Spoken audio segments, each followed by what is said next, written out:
नमस्कार विद्यार्थियों। आज जो है हम मूल अधिकारों के श्रृंखला में जो धार्मिक स्वतंत्रता का अधिकार है, जिसका विस्तार अनुच्छेद 25 से लेकर के अनुच्छेद 28 तक है, के बारे में डिस्कशन करेंगे, उसके ऊपर चर्चा करेंगे। जो स्क्रीन पर आपको अनुच्छेद लिखे हुए दिख रहे हैं, इनमें साथ साथ महत्वपूर्ण बातें भी लिखी हुई हैं। आप चाहें तो इसे बोलने के साथ साथ नोट भी कर लें। विद्यार्थियों, जैसे हमने आपको पूर्व वीडियोज़ में डिस्कस किया है, धार्मिक स्वतंत्रता का अधिकार उसी तरह से जैसे स्वतंत्रता का अधिकार था, समानता का अधिकार था, फिर आपको शोषण के विरुद्ध अधिकार के ऊपर भी एक छोटा सा वीडियो मैंने डाला है।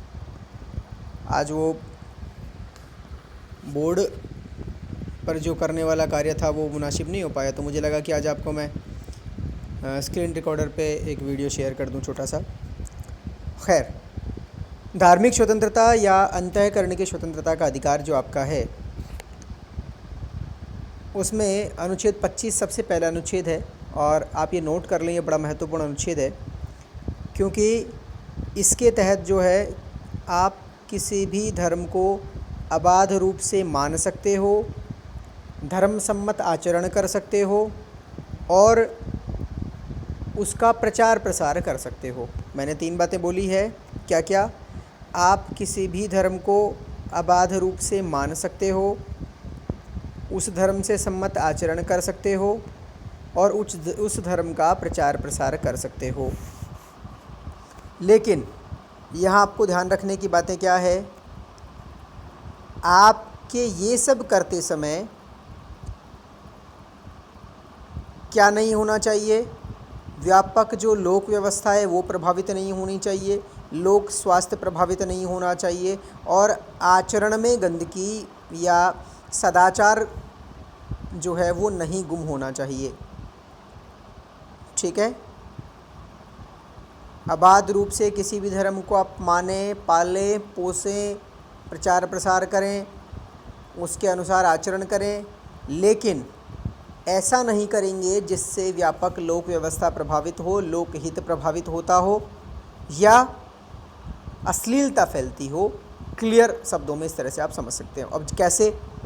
जैसे मान लीजिए कि आप किसी धर्म को मानने वाले हैं और धर्म सम्मत आप आचरण कर रहे हैं, ठीक है, और उससे व्यापक लोक स्वास्थ्य प्रभावित हो रहा है। जैसे मैं कहूँ कि किसी भी धर्म विशेष में, जैसे प्रसाद के तौर पर कुछ चीज़ें खाने की जो है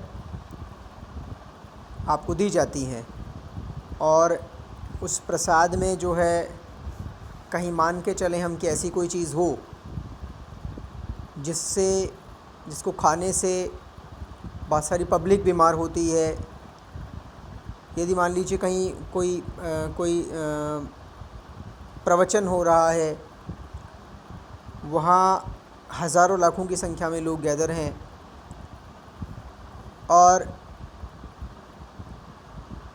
मान लीजिए वहाँ आप कहें कि भाई मुझे तो अधिकार है, मैं तो अपना धर्म का प्रचार प्रसार करने के लिए जो है सभा संगठन वगैरह करूँगा, और वहाँ कोई संक्रमित व्यक्ति प्रवेश कर जाता है और परिणाम स्वरूप बहुत सारे लोगों में संक्रमण फैल जाता है, तो इस आधार पर प्रतिबंध हो सकता है। अन्यथा आप अपने धर्म को खूब मानें, पालें, पोसें, खूब प्रचार प्रसार करें, लेकिन व्यापक लोक व्यवस्था है, व्यापक लोक हित की बात आ गई, तो आपको करने से बंद किया जा सकता है वह काम। ठीक है? नरबली, हालांकि कहीं भी धर्म में ये हिस्सा नहीं है, लेकिन कई जगह इस तरह की चीज़ें हैं। खतना,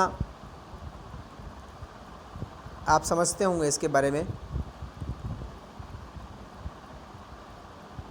कई मरतबा बहुत बड़े इन्फेक्शन के भी कारण होते हैं, कई मरतबा इस तरह के सवालात और भी खड़े होते हैं। पशु बलि, इन सब चीज़ों पर आप विचार कर सकते हो। अश्लीलता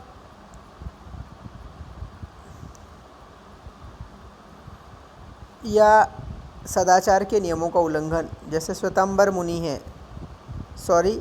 दिगंबर मुनि है जैन धर्म, वे नग्न प्रवचन करते हैं, नग्न रहते हुए प्रवास करते हैं, जिनकी दिगंबर जिनको इसलिए कहा गया कि दिक यानी अंबर ही जिनका वस्त्र है।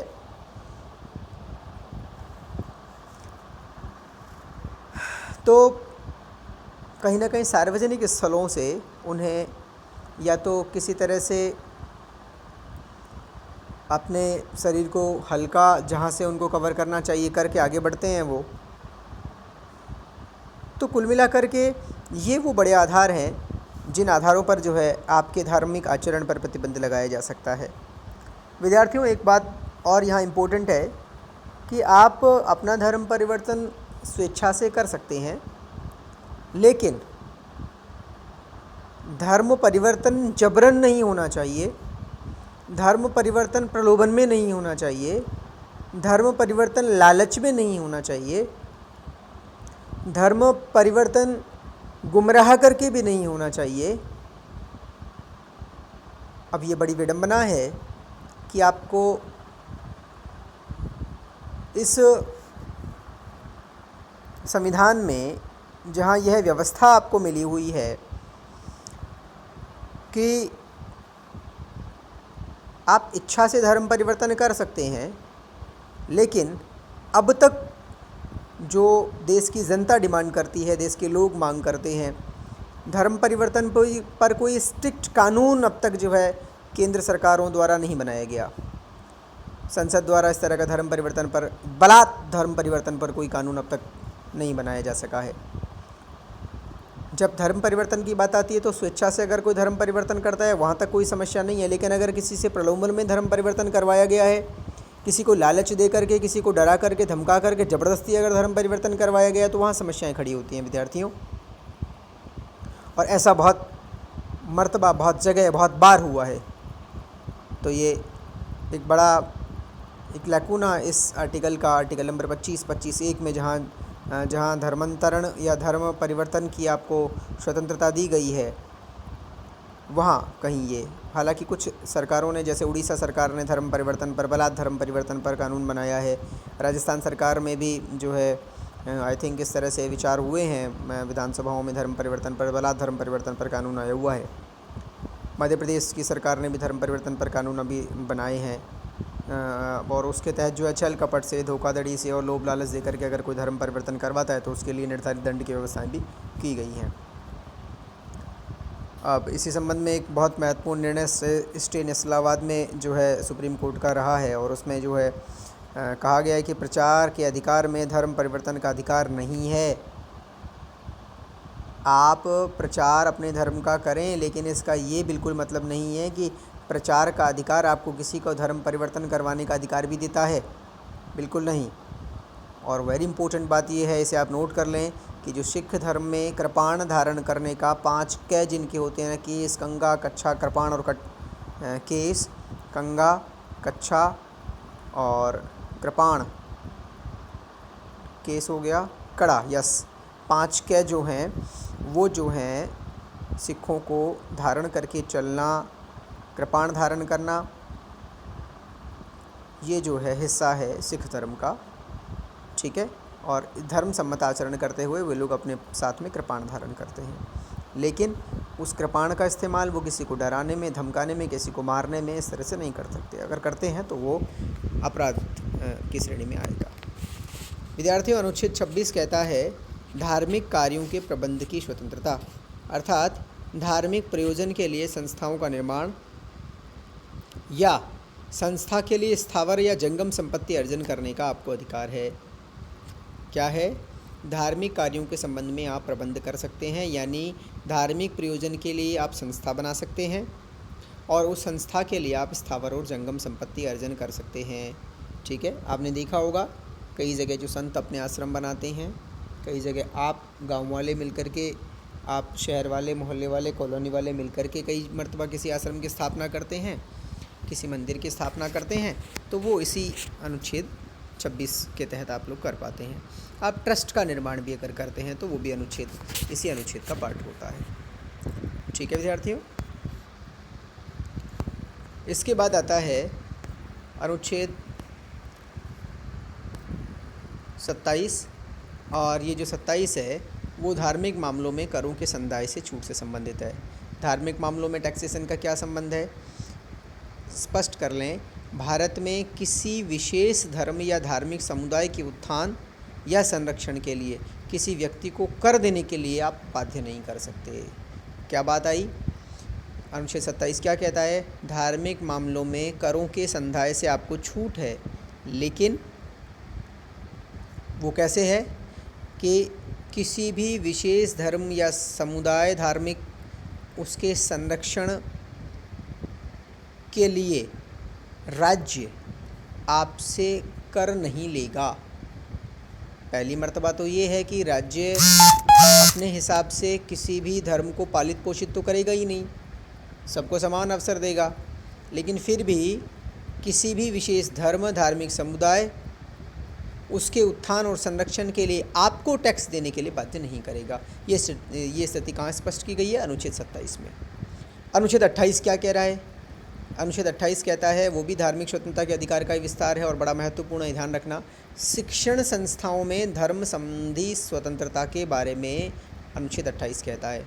और क्या कह रहा है कि सरकारी या सरकारी वित्त पोषित, ध्यान दीजिए, सरकारी या सरकारी वित्त पोषित संस्था में धार्मिक शिक्षा नहीं दी जा सकती। अगर कंप्लीट गवर्नमेंट है और सरकारी वित्त से पोषित अगर कोई संस्था है तो वहाँ धार्मिक शिक्षा नहीं दी जा सकती। लेकिन राज्य द्वारा मान्यता प्राप्त या राज्य द्वारा अनुदानित जो शिक्षण संस्थाएं हैं उनमें धार्मिक शिक्षा दी जा सकती है, लेकिन छात्र की सहमति से दी जाएगी, और अगर छात्र नाबालिग है तो उसके माता पिता से पूछ करके दी जाएगी। ऐसा कौन सी संस्थाओं में होगा?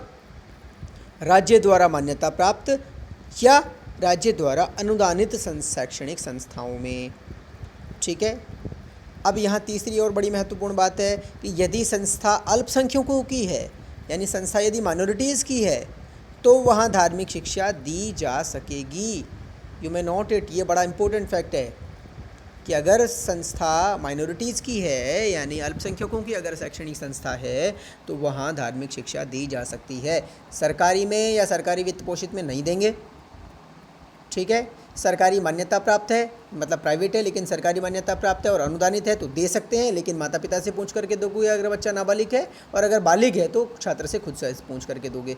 लेकिन अगर अल्पसंख्यकों की शैक्षणिक संस्था है तो वहाँ धार्मिक शिक्षा दी जा सकेगी। ठीक है। तो ये विद्यार्थियों आपका धार्मिक स्वतंत्रता का अधिकार। इससे आप लोग, अब हम जो है अगला जो है शिक्षा और संस्कृति के संबंध में जो अधिकार हैं उनके ऊपर अनुच्छेद 29 और अनुच्छेद 30 क्या व्यवस्थाएं करते हैं उसके बारे में देखेंगे। धन्यवाद।